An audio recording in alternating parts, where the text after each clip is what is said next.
Hello, welcome back my YouTube channel, Handa Purnama.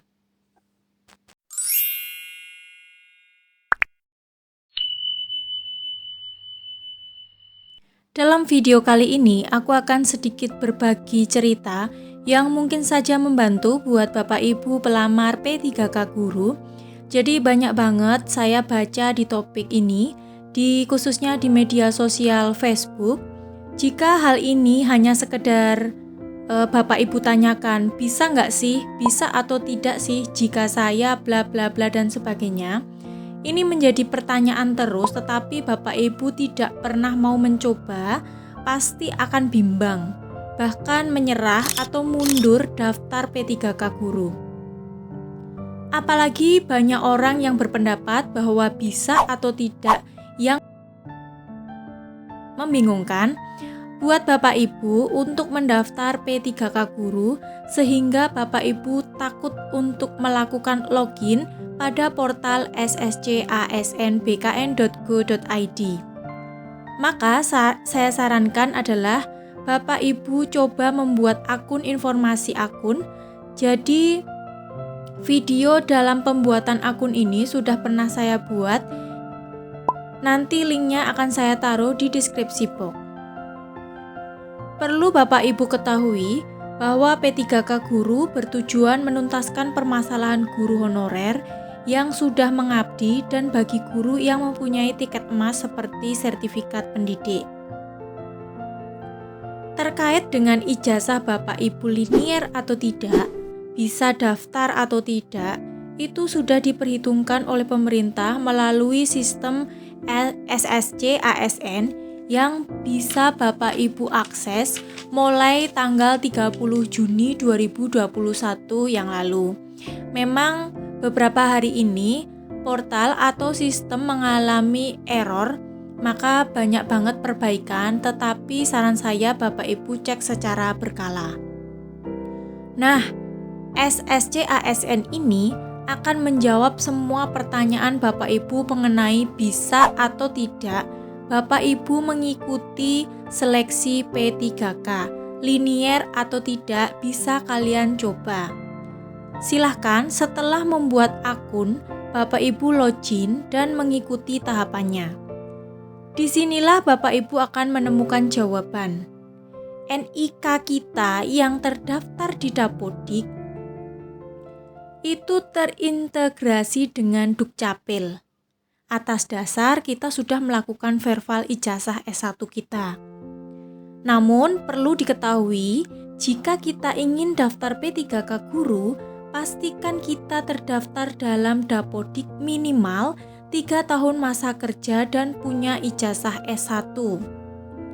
Jika poin tersebut di atas sudah kita miliki, silahkan lanjutkan dengan login di pendaftaran atau setelah pengisian data Bapak Ibu. Maka, sistem akan otomatis memilihkan formasi untuk kita yang sudah terkunci secara otomatis dan ini tidak bisa kita ganti-ganti lagi. Tentu saja ini mengacu pada SE Dirjen GTK nomor 1460 yang pernah saya share pada video sebelumnya. Sampai di sini saya kira Bapak Ibu sudah mengerti dan tidak terjadi multitafsir. Berikut adalah contoh kasus yang bisa dijadikan referensi dalam mendaftarkan diri Bapak Ibu sebagai guru P3K. Ini adalah contoh kasus real yang sudah dialami oleh Bapak Ibu yang lainnya.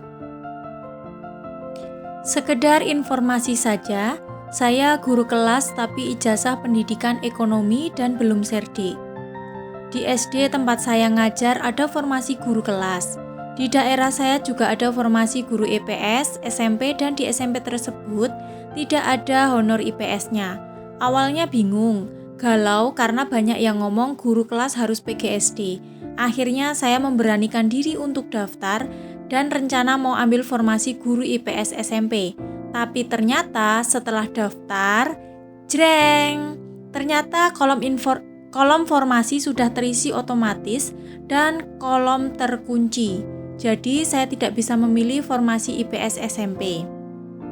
Bagi Bapak Ibu yang ngajar di SD tapi ijazah bukan PGSD, daftar saja. Nanti sistem yang akan menjawab apakah linier atau harus pilih formasi lain. Nah, di sini Bapak Ibu, ini adalah contoh real bahwa Bapak Ibu coba aja dulu login apakah Bapak Ibu masuk dalam sistem yang sudah dipilihkan oleh portal.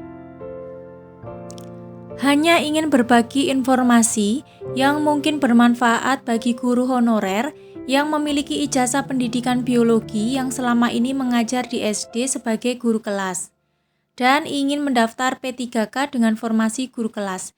Sejak awal pembukaan CASN 2021, saya tidak berani membuka portal walau hanya untuk sekedar membuat akun. Karena saya masih bingung apakah saya bisa melamar formasi guru kelas atau harus melamar guru IPA di SMP.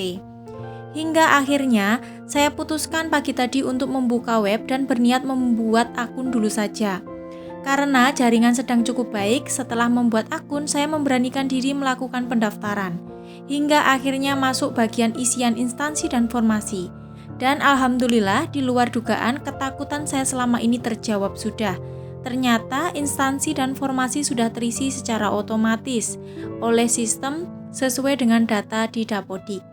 Jadi saran saya untuk teman-teman yang memiliki permasalahan sama dengan saya, asalkan kita sudah terdaftar di Dapodik sebagai guru kelas, insya Allah kita akan melamar formasi tersebut. Ini juga contoh real dari kasus teman kita yang tidak linier namun sistem memilihkan formasi untuk dia selama kita masuk dalam data Dapodik. Bu, saya mau tanya. Saya mengajar bahasa Indonesia, namun ijazah saya bahasa Inggris. Ketika diganti formasi, terkunci, tidak bisa diganti. Bagaimana solusinya? Jadi, memang sistem itu sudah memilihkan yang terbaik sesuai dengan formasi kita. Jadi, Bapak Ibu tidak usah bingung dan takut. Ini adalah beberapa contoh pendaftaran yang dilakukan oleh guru P3K yang terdaftar dalam Dapodik. Jadi sistem sudah memilihkan secara otomatis sehingga kita tidak perlu khawatir untuk melakukan pendaftaran guru P3K. Namun apabila kita merasa masuk dalam Dapodik namun pada saat mendaftar tidak keluar formasi atau instansi tempat kita terdaftar di Dapodik, nanti videonya akan aku buatkan setelah video ini atau terpisah dengan video ini. Buat teman-teman yang baru saja menemukan channel ini, yang belum subscribe silahkan subscribe dulu ya. Terima kasih.